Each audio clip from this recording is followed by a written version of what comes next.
It's early 1942, and Nazi Germany is now up against the industrial might of Soviet Russia and the United States. This is a nightmare scenario for Germany's military and political planners. They're faced with a two-front war against enemies on both sides who can outproduce them in every sphere. Hitler needs a man to revolutionize the German war machine. But no one expects the Fuhrer to choose his friend, Albert Speer. Speer was an architect. He was not a manager. He was not an engineer. He was not even a general. It's a promotion that soon stirs up a rat's nest of inner circle jealousy and intrigue. It's a very public humiliation for Goering and a very public success for Speer. And that kind of success makes him an immediate target for other members of the inner circle. He's got Borman briefing against him, Himmler jostling for power. It's a confrontation that might even threaten Speer's life. This raises the kind of tantalizing prospect that members of Hitler's inner circle are actually trying to murder each other. This is the inside story of Hitler's henchmen. The power struggles, blind ambition, and fawning sycophants that would create a monster and fuel the most brutal horrors of the Third Reich.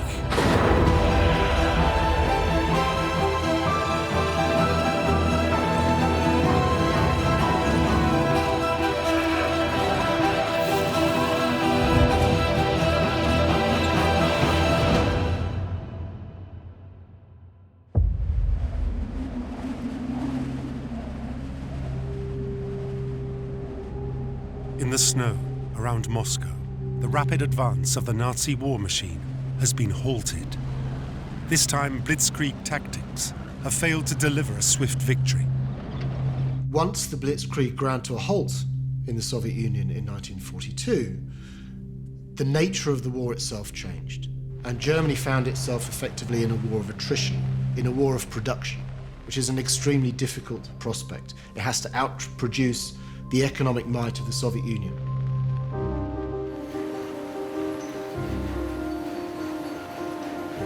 Nazi Germany needs more tanks and guns fast, but its economy isn't ready for a long, drawn-out war. And to make things worse, a plane crash has led to the death of the very man Hitler needs to arm and supply his war machine.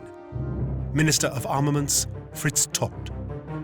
Todt was a well-known man, a capable man, and the big question is who will be the successor? It's a chance to save the Nazi war effort. And for Hitler's number two, Hermann Goering, this is an ideal opportunity to repair a once glittering reputation. By 1942, there have been some big setbacks for Goering. Dunkirk, Battle of Britain. The Luftwaffe is not the force it once was. Goering's star is on the wane. Goering's career may be in the doldrums, but he has good reason to believe that he is the obvious choice.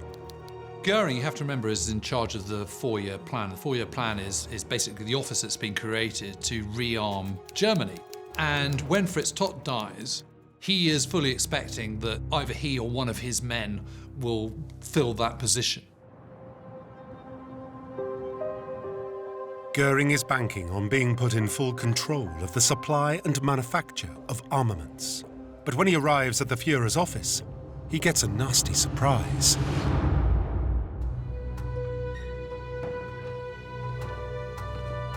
Hitler has already found a new man to rearm Germany, his chief architect, Albert Speer. When Speer is appointed, you know, this is an absolute shock and bolt from the blue. Everyone knew Speer as Hitler's architect, but everyone was surprised that he was the successor of Todt because he was not an engineer, he was not even a general, he had no idea about weapons industry whatsoever. But a move like this should come as no surprise to Goering, as Hitler likes to keep his inner circle in check by keeping those closest to him on the back foot. Hitler likes to surround himself with people who say yes. He therefore has a habit of giving people jobs for which they have no background knowledge, no experience, and are unlikely candidates for those jobs. Now, Speer thought that he himself was the only thing approaching a friend that Hitler ever had.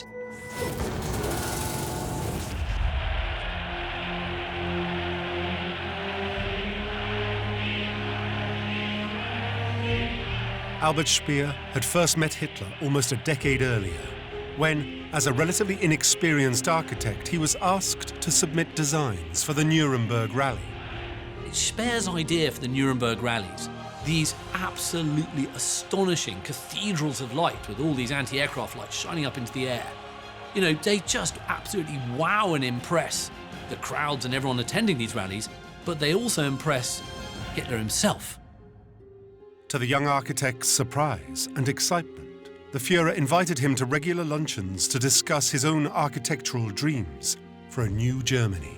Speer and Hitler have this immediate rapport because they both have this kind of artistic sensibility, and they would spend hours, you know, looking over models or architects' plans and drawing up ideas. You know, there was a lot of sort of intimacy between them. They were like pals.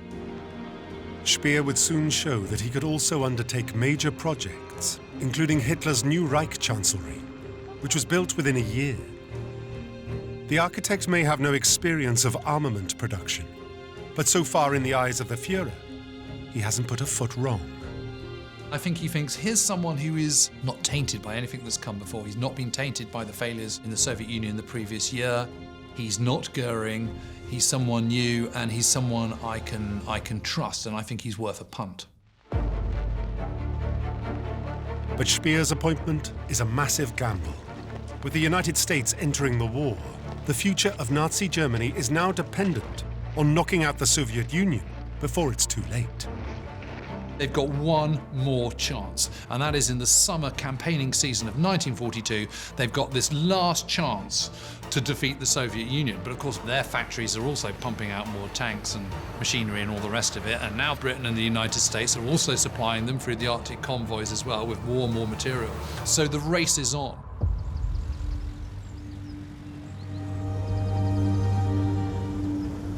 It's a daunting challenge. But Speer's first hurdle is to deal with the very man who wanted his job. Speer, travelling to see Goering soon after his appointment, would have been expecting something of a showdown. Speer now finds himself thrust into the bear pit of Hitler's inner circle, surrounded by dangerous men who all jealously guard their grip on power. And Goering is itching to put the young upstart in his place. Speer knows that he's completely in above his head. Yes, he's been in the inner court, but he's always been just the guy who builds buildings. He hasn't actually been involved on a kind of day-to-day basis of the political machinations of the Third Reich. So suddenly he's saying, I have to kind of sink or swim with the big boys, and they don't get bigger than Goering. Hitler's number 2 receives Speer like a pompous patrician, telling the newbie just to follow his lead, and all will be well. Goering just wants to go, okay, fine, you're now going to be consumed into the 4-year plan. We're going to set up and you'll just basically do what I say. Goering outlined the areas beyond which Speer was not to tread, and Speer realizes at that point that he's being set up. This is kind of heart-stopping moments for him, and he's got to show Goering right from the outset that he's not going to be pushed around.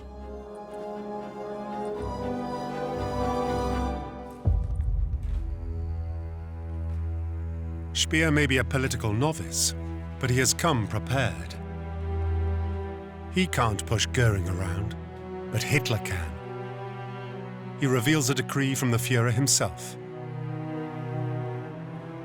Hitler says that these new areas, as far as armaments production was concerned, it was all to be under Speer's competence. It was to be taken away from Goering's competence as head of the 4-year plan and was to be given to Speer. Speer is playing his trump card, his personal bond with the Fuhrer. What he has managed to get out of Hitler is a concession that he can go straight to him. He has a direct access to the Fuhrer. And the Fuhrer says, I will back you up on anything. And Goering just has to kind of suck on that.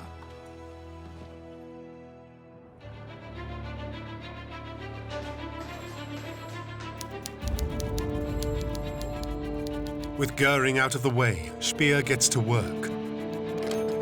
And as an outsider, he brings some much-needed reforms. For a Nazi Germany where everybody is enmeshed in bureaucracy and overlapping hierarchies and nobody can get anything done, Speer comes in and he sets up these new, clean lines of control on a more business-like basis. The German war economy had never really been properly rationalised. So first of all, that's what Speer begins to do. So he tries as far as is possible to ensure that each individual factory produces one product, whether it be a rifle or an artillery piece, whatever it is. And at the same time, he's banging heads together, and people that don't toe the line and do the right thing are removed.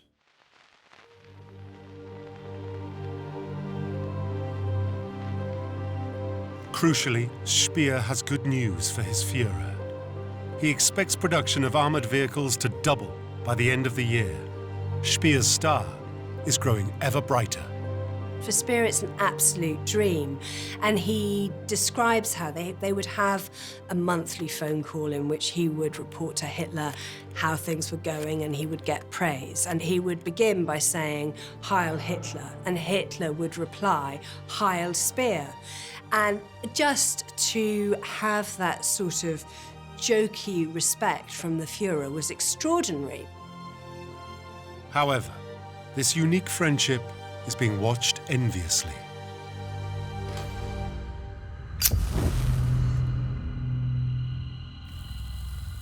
Speer's relationship with Hitler is very threatening to Martin Bormann. Bormann is the head of the Nazi Party Chancellery and Hitler's closest aide. Bormann is a man of very base origins who is a creature of Hitler, is someone who is in it for himself, and he's absolutely ruthless. This wily bureaucrat has made it his life's work to become the Fuhrer's official shadow. All his power comes from his proximity to Hitler and to controlling who has access to Hitler. And suddenly this glamorous man comes along and Hitler just accepts his calls and overrides Bormann. Over and above the daily access, it's Speer's emotional connection with the Fuhrer that hurts most. Hitler seems to like Speer, to be excited about the conversations that they can have. But Bormann is kind of like a laptop or something. He's very, very useful to Hitler. But it's all entirely practical instructions that go from Hitler to Bormann. Through his unique relationship with the Fuhrer, Speer has made a dangerous enemy in Bormann. But the realities of war soon present more pressing problems for Hitler's new minister. Summer 1942. Operation Case Blue is underway. It's the Fuhrer's grand plan to finally knock Soviet Russia out of the war. But as more and more men are sent to the front, there are fewer left to work in Speer's factories. Speer knows where he can find labor, but it means dealing with the most feared and fanatical member of Hitler's inner circle, SS boss Heinrich Himmler.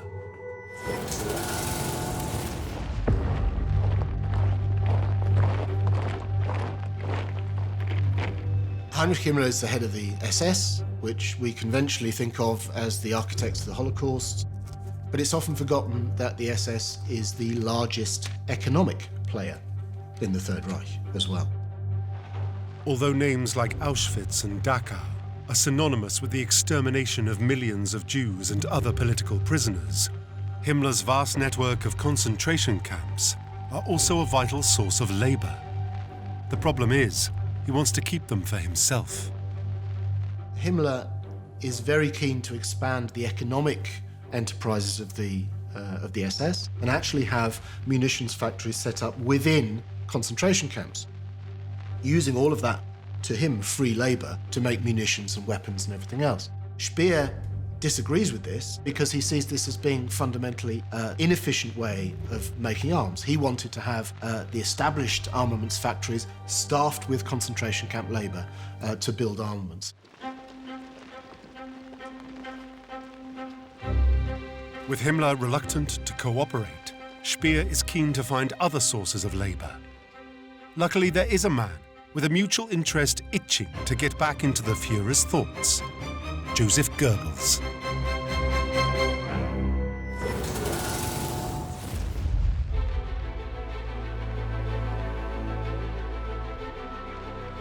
Goebbels is the Nazi head of propaganda and one of Hitler's most devoted followers. But the spin master has recently found himself drifting from the centre of power. Goebbels' job as propaganda minister became more and more difficult as the war went on, because when you report successes and conquests and great victories, that's fairly easy and fairly straightforward. When the war began to turn more sour, this becomes much more difficult to represent. However, Goebbels has found inspiration from an unlikely source, someone who has made a virtue out of stoicism and self-sacrifice. We have before us an ordeal of the most grievous kind. We have before us many, many long months of struggle and of suffering. Goebbels was enormously impressed by Churchill's public speaking in Britain's hour of crisis. And although he loathed and detested Churchill, he recognised in him a fellow orator. I would say to the House, as I said to those who have joined the government, I have nothing to offer but blood, toil, tears, and sweat. Goebbels believes that he too can inspire the German people to join the war effort on every front. And he sees a potential ally in Albert Speer.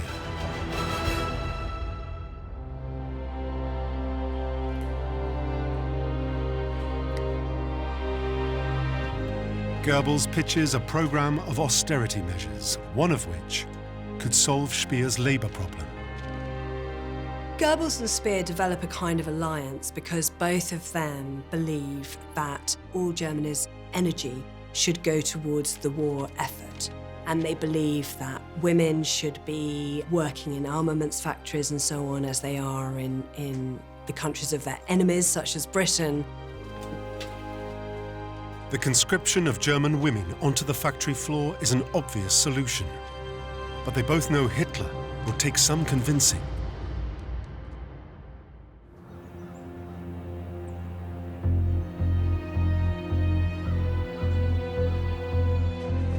After months of discussion, Speer and Goebbels present their new plan. It's called Total War. However, Hitler is reluctant to accept the need for women to build munitions or do anything that might bring the war closer to home. Hitler is very worried about losing the home front. He always has one eye on protecting German civilians from the realities and the hardships of war. This stems from the circumstances of the end of the First World War, which is when effectively the home front was lost, and that led to the collapse of German armies in the field. And Hitler said right from the outset of his political career that that would never happen again. And the idea of German women working in factories also goes against Hitler's ideological goals for a Germanic master race. Another element is Germany's breeding program. Hitler wants German women to focus on breeding and producing a new, strong generation of Aryans to dominate Europe. Despite Hitler's reservations, Speer and Goebbels don't give up. Too much is at stake. Speer and Goebbels know the situation is desperate and give it everything. And Hitler gives some ground, but he tells them that they will have to work on the Total War project with Martin Bormann. This is devastating news for Speer and Goebbels. They must now share control of their project with a major inner circle rival. One of the problems that affects the inner circle all the time is the uncanny ability of Martin Bormann to pour bureaucratic treacle into anybody else's gearbox. Every time a project ends up with Bormann, it ends up being slowed down by committees, meetings, and it's a source of constant frustration. But of course, it's all about Bormann seizing as much power as he can.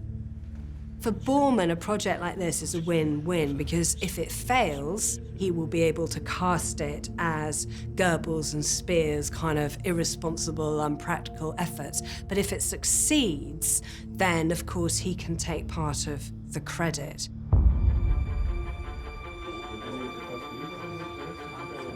While Borman gets his claws into Goebbels and Speer's total war project, a beleaguered Hermann Goering spies a way to exploit a developing crisis in the East.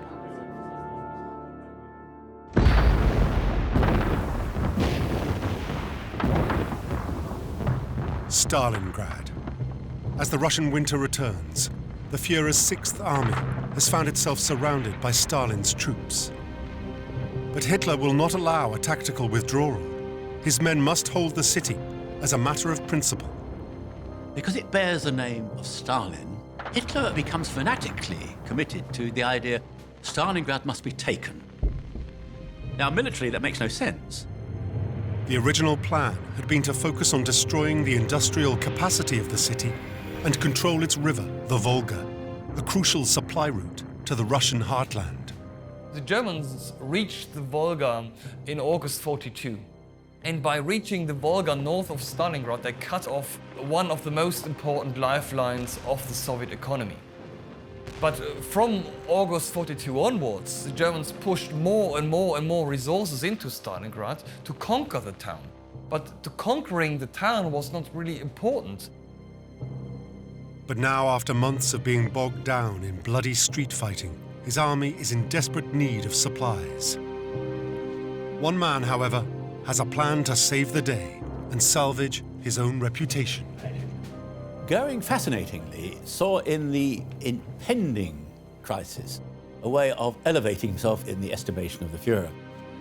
Goering proposes an audacious plan to use his Luftwaffe to create an air bridge to supply the besieged troops. He puts on a very good show. He says, "Mein Führer, I can do this." The Luftwaffe is ready and is able to perform this duty. Stalingrad will be taken, Mein Führer. Your dream will be realized. Führer couldn't turn that down.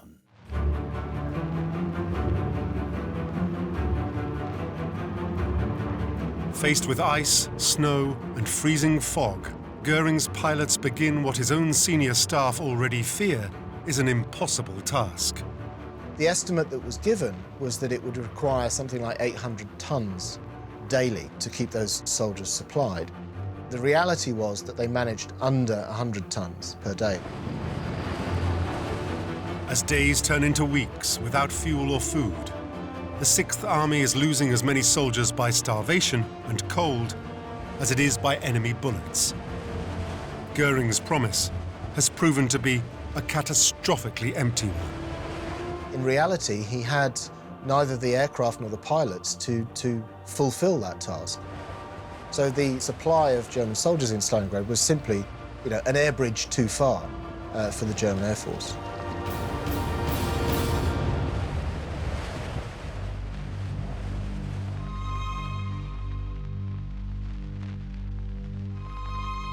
On the anniversary of the Fuhrer's accession to power, Goering, in an attempt to disguise his own failure, tells the German troops perishing in the snow their sacrifice will not be forgotten. One day it will be said, when you come to Germany, tell them you have seen us lay down our lives at Stalingrad, as the law, that is to say, the law of the security of our people, commanded. This much vaunted air bridge that was supposed to bring relief to Stalingrad has been an utter failure. And then Goering has the utter temerity to make this speech, and to them it just sounds like their funeral oration.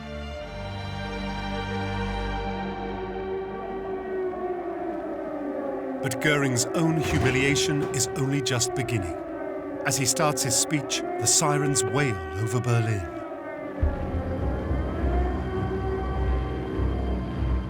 What makes this worse still doubly ironic is when this speech goes out, British mosquitoes are flying over to bomb Berlin. For the first time, the Allies feel confident enough to attack Berlin in broad daylight. It's a humiliating reminder of another promise Goering failed to keep. He says, if ever a British bomb falls on Berlin, you can call me Herr Meyer, which is a bit like saying you can just call me Mr. Smith. Just write me off as an ordinary person. And of course, very, very shortly after that, British bombs do start falling on Berlin.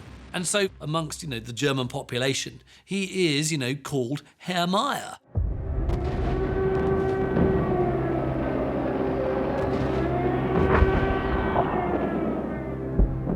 As bombs rain down on Berlin, the Fuhrer is reeling from the loss of over 200,000 men in Stalingrad. In front of his staff, Hitler blames the Italians, Romanians, and Hungarians fighting alongside his Sixth Army. But within the inner circle, everyone knows Goring is the real fall guy. This is just another one of Goring's failures, which have all started at the Battle of Britain. And then you got the failure at Stalingrad. And it's absolutely clear to Hitler that Goring is just not up to the job. Yes, in his day he was a brilliant pilot, but he is not a brilliant Reichsmarshal. Humiliated, the once heroic fighter ace soon slips back into old habits. Goring had been this kind of complete hero, ace pilot, kind of glamorous sort of figure emerging from the First World War. But he had also suffered injuries after the beer hall putsch. Back in 1923, during the Nazis' first failed attempt to seize power, Goring had been shot and severely wounded. He's shot in the leg. They managed to get him to a hospital. But when he's recovering from his wounds, he starts developing an extremely serious morphine addiction. And now, as his addiction once again rears its head, the old fighter is losing his appetite to be Hitler's number 2 and successor.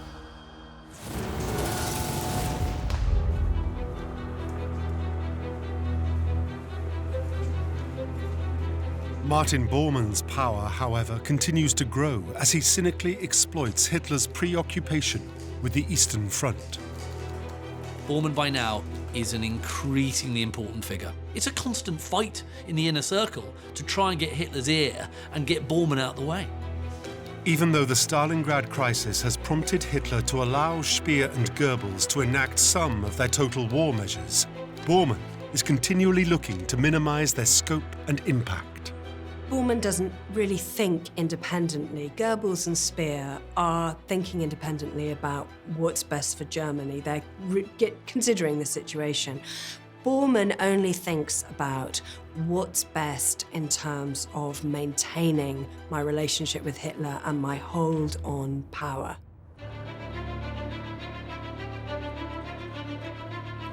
But for Joseph Goebbels, the king of propaganda, there is another way to bypass Borman and show Hitler that Germany is ready for total war. Go public and let the people decide.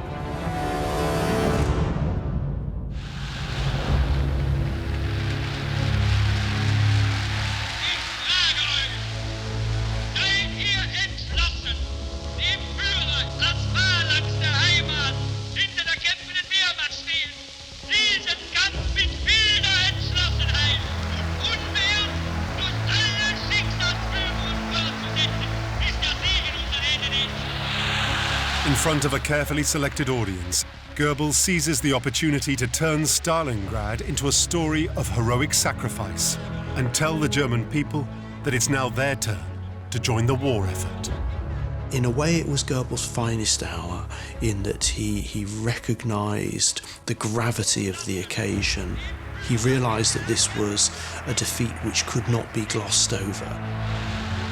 But this wasn't just a Churchillian call to arms.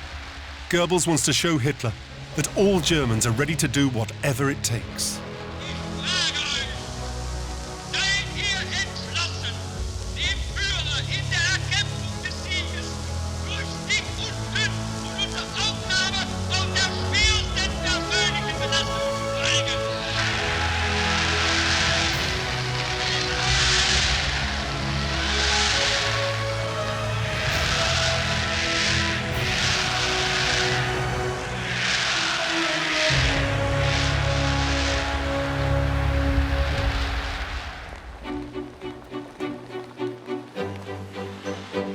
The speech has put Speer and Goebbels' plans back on track.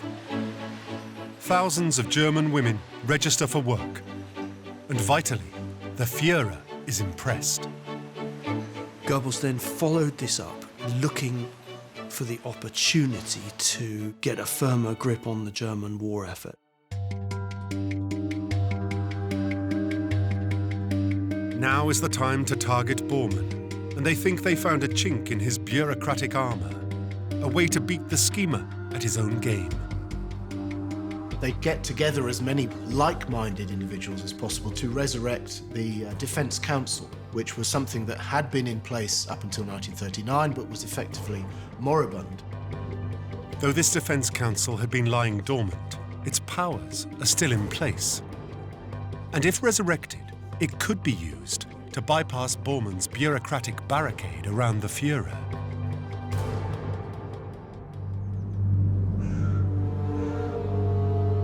But there's a hitch. The man in charge of this dormant agency is also out of action. This is the problem, that the head of the Defence Council was Hermann Goering.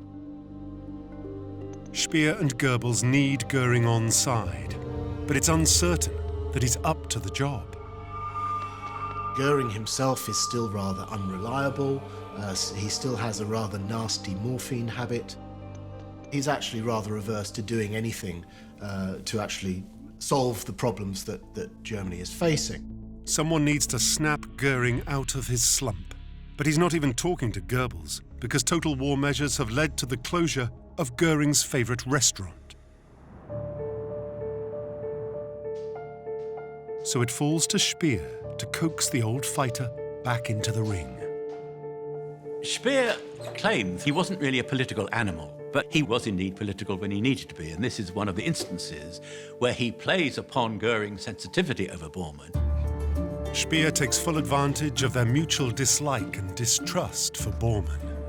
Speer and Goering come from a very different background to Bormann. They both look down on him, but they are also kind of very aware of his ways of operating.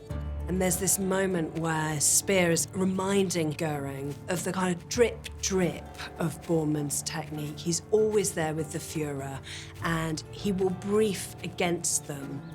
And the final damning of Bormann in the eyes of Goering is Speer's statement to the effect, he's after your job. He wants to be number two in the party and in the nation, and you stand in his way. And that, for Goering, is the clincher.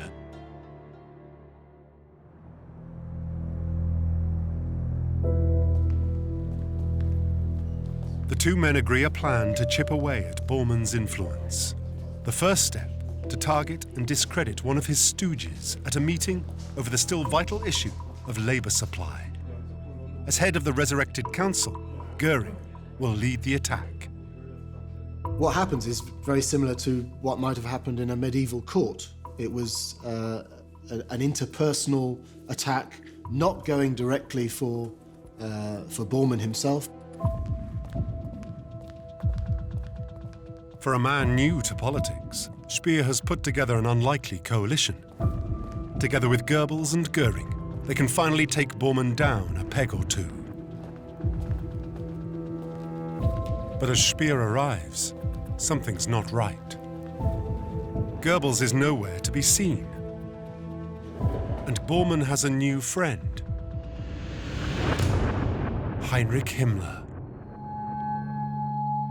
So one can imagine when Speer walks into the room and sees Bormann sitting next to Heinrich Himmler, he probably told himself that this perhaps was a meeting that wasn't going to end well. And it soon gets worse. Goering goes off script and starts attacking Speer's deputy. Speer is really bewildered at Goering's behavior. He just can't make sense of that. And Speer is worried that the forces had aligned themselves against him.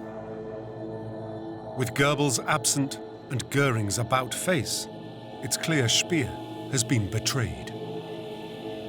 For Goering, the realization that Himmler was lining up on side with Bormann against Speer and his group, that he perhaps thought that this was the side that he should also be on. For Himmler, Still jealously guarding his control of concentration camp labour, any attempt by Speer to gain more power is a potential threat. Himmler is very keen to not allow Speer to grow his own influence much more than it already is. And what you could interpret this meeting as is Himmler just reasserting his influence on the economic sphere and reminding Speer of who is actually the bigger player. For Speer, it's a painful reminder that his inner circle rivals will do anything to protect their personal positions, over and above the crisis Germany faces. But he's learning fast. His battle for control of the war economy isn't over yet.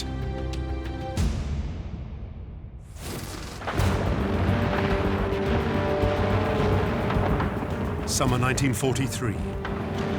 The world witnesses the biggest tank battle in history, but also Nazi Germany's last strategic offensive on the Eastern Front. Until the summer of 1943, the Germans still believed that they could win this war. But then Germany loses the Battle of Kursk in Russia, which in many ways is a more important battle for the Germans than Stalingrad. Nazi Germany is now fighting for survival. And while Allied bombs pummel its industrial heartland, Speer is still battling to convince Hitler to fully mobilize the home front. And this is the problem. They're still making products for the home front for domestic consumption. They still haven't gone over to a war footing. That should have happened in 1940, and it hasn't happened even in 1943. Speer wants every factory to be turned over to the war effort. No more luxuries or non-essential goods. The war is now on everyone's doorstep. Speer thinks that domestic conditions should virtually mirror those of the front, that those civilians living at home should have essentially the same food and the same wherewithal as soldiers at the front. To do this, Speer needs dictatorial control over Germany's economy. And it appears the message is finally hitting home. Speer gets a further promotion. His title is Armaments and Production Minister. And that makes him potentially more threatening to Borman.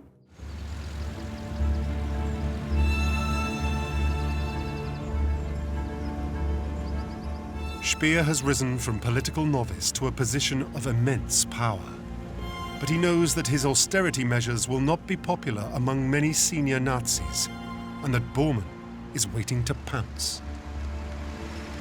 Borman is a conduit for all of the complaints that come from the Nazi Gauleiters, the regional commanders across Germany and beyond. And many of them had local commercial concerns, and many of them also were not keen to reduce the living standard on the home front.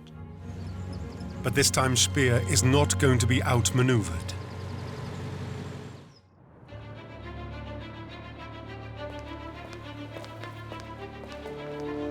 In autumn 1943, Speer presents his new plan, and also a new partner.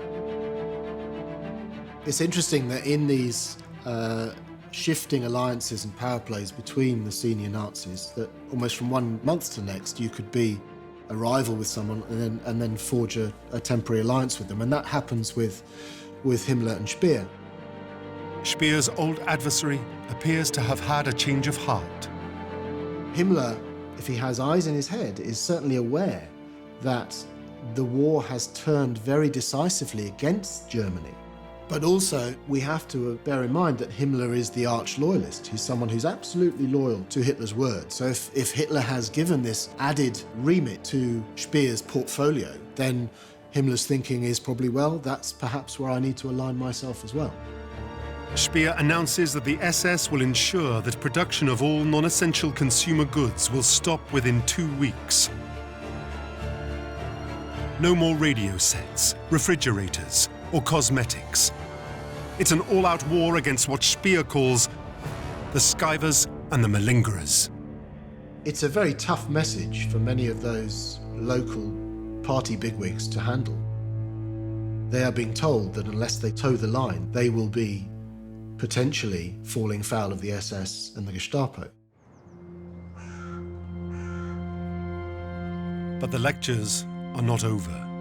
What follows is one of the few recorded speeches by a senior Nazi regarding what will become the single worst crime against humanity, the Holocaust. The meetings at Posen are unique because they're a very vocal expression of the intention to eradicate a people.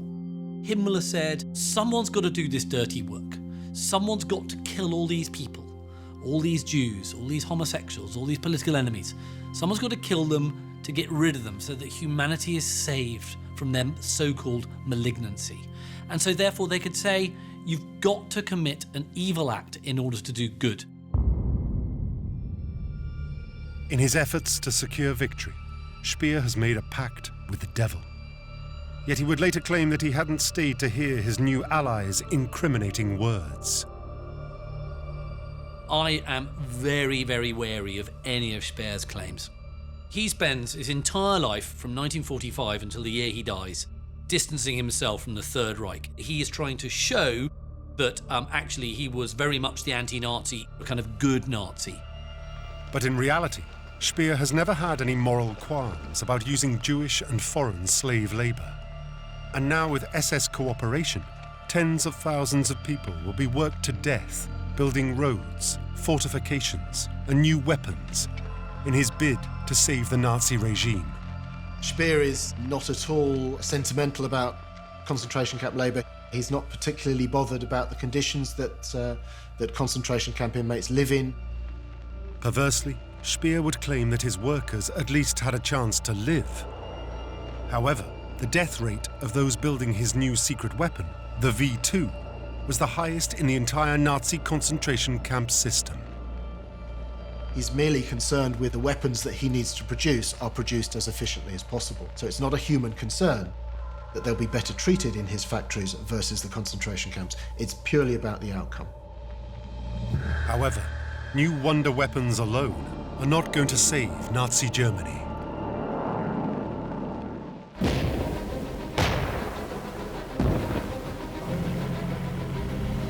Despite Allied bombing and dwindling resources, Speer's factories continue to build more and more tanks and planes. But by January 1944, as the Soviets begin to enter Poland and the Allies move up the Italian peninsula, the stark reality is Germany no longer has the soldiers to use its new resources. Crucially, it all came rather too little too late. The shift to a total war economy had come far too late in the day, and by that stage, the war is all but lost. The constellation of power ranged against Germany is so vast that Germany really is in no position to expect any sort of positive outcome by that point. Whereas the Fuhrer refuses to accept any notion of defeat, the reality of the situation is taking its toll on his most able minister. Speer is now in a very difficult situation. The reality of Germany's military situation, of Hitler insisting on offensives which were impossible, plus he's got Borman briefing against him, Himmler jostling for power. It just becomes an absolutely unmanageable situation in which all he can do is fail. Stress and anxiety is pushing Speer to breaking point. Speer is run down with exhaustion, and this incessant, insane workload have made him, just in his late 30s, feel like an old man. Speer is fighting on all fronts. So not only is he trying to rationalise the German war economy, he's also having to fight constant rearguard actions against his fellow Nazis and rivals. And this inevitably has an effect. Speer, in mid-January 1944, has what appears to be some sort of psychological collapse.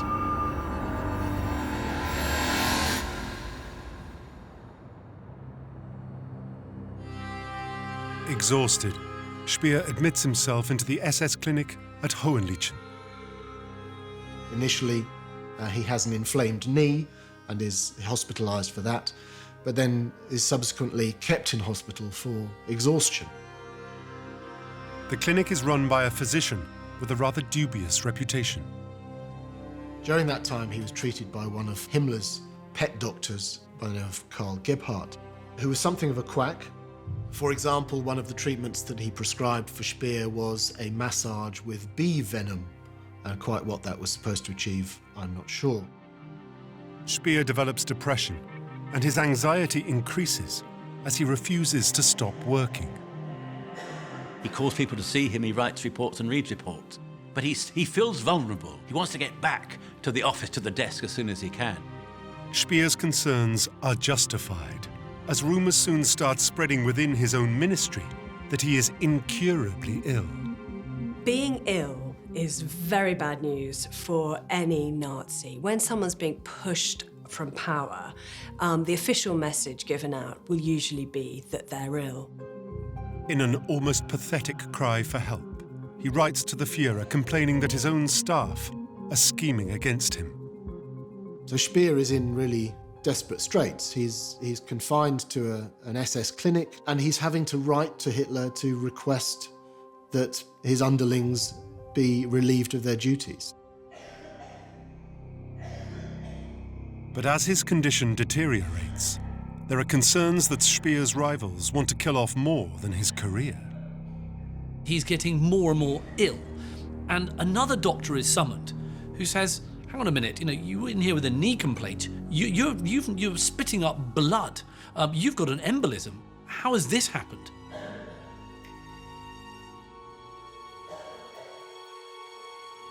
How Speer got so close to death is mystifying. But his long-serving secretary, Anne-Marie Kempf, would claim that it wasn't an accident. She overhears this conversation going on between two men, and she hears the name Speer mentioned. So she does what all kind of eavesdroppers do, and she puts her ear to the door. And she is amazed when she realises that one of the voices is that of none other than Heinrich Himmler. And she hears Himmler go, "Is he dead yet?" And Gebhardt just is about to start replying, and then Himmler just cuts him off and says, "The less said, the better."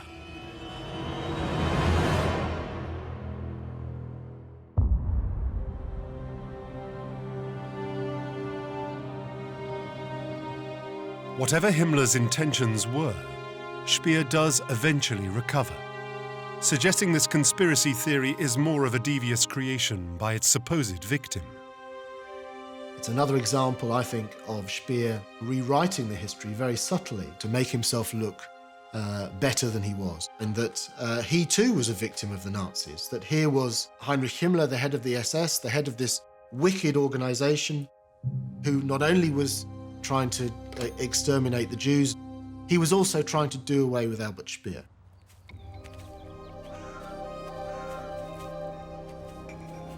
What is certain is that illness has enabled Speer's rivals to continue to undermine him. Borman, in particular, has been busy. Speer's aggressive speech to the senior Nazis' district leaders has created a severe backlash. The focal point for all of that discontent is Borman, and he collects up those complaints from the local party leaders, and as he has the ear of Hitler, he's feeding little snippets of information, negative pieces of publicity, negative reports, to drive a wedge between Speer and Hitler. Borman uses this to promote the idea that Speer is going too far and damaging morale in the country. He's trying to bring Speer down, and it works. Speer is no longer in the kind of Fuhrer's golden glow. Borman has finally won. Speer's monthly phone calls with Hitler are now a distant memory. Absence and a willingness to push against vested interests has led to Speer losing what matters most, the confidence and authority of his Fuhrer. The problem for Speer is, at the end of the day, like a medieval lord serving his master, Speer is almost entirely dependent on Hitler's whim and Hitler's say-so. So it's clear to Speer that the relationship with Hitler has fundamentally changed, and he's much diminished from the figure he had been 2 years earlier.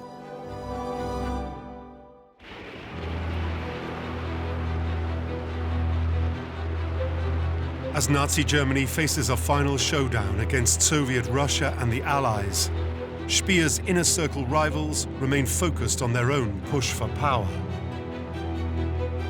Goebbels' campaign to become Minister for Total War is gaining new impetus every day. And with Speer neutralized, Himmler can continue building up and supplying his own army of SS fanatics. As for Speer, he is down, but not out. Nobody stays within the inner circle of the Third Reich for the duration of the war without themselves being incredibly devious. And Speer himself is devious. In what will become a fight for survival, Speer will implicate himself in the ultimate act of treachery, the betrayal of the Fuhrer himself.